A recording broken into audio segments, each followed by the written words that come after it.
Hindi stories. सारस और लोमड़ी। एक जंगल में एक लोमड़ी और सारस रहते थे। दोनों में गहरी मित्रता थी। एक दिन लोमड़ी ने सारस को देखा और वह कहने लगी, सारस भाई, नमस्ते, कैसे हो? सारस बोला, लोमड़ी बहन मैं तो अच्छा हूँ, तुम अपनी बताओ।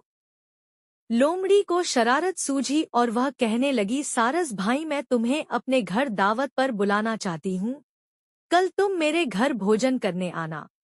दूसरे दिन सारस लोमड़ी के घर भोजन करने पहुंचा। दोनों ने एक दूसरे को नमस्ते बोला और फिर मीठी मीठी बातें करने लगे। कुछ देर बाद लोमड़ी 2 परातों में बहुत पतली खिचड़ी बनाकर ले आई और वह सारस से बोली, सारस भाई आओ खाना खाए। लोमड़ी तो जल्दी जल्दी खिचड़ी खाने लगी, लेकिन सारस की लंबी चोंच में खिचड़ी ना आई। उसे खिचड़ी ना खाते देख लोमड़ी मन ही मन बहुत खुश हुई और झूठी चिंता दिखाते हुए सारस से पूछने लगी कि क्या बात है, तुम्हें खाना पसंद नहीं आया?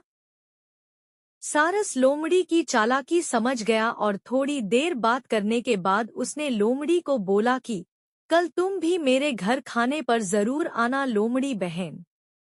लोमड़ी ने कहा, हाँ, मैं जरूर आऊंगी।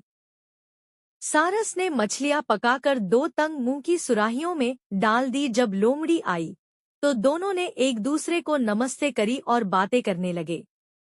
कुछ देर बाद सारस सुराही उठा लाया।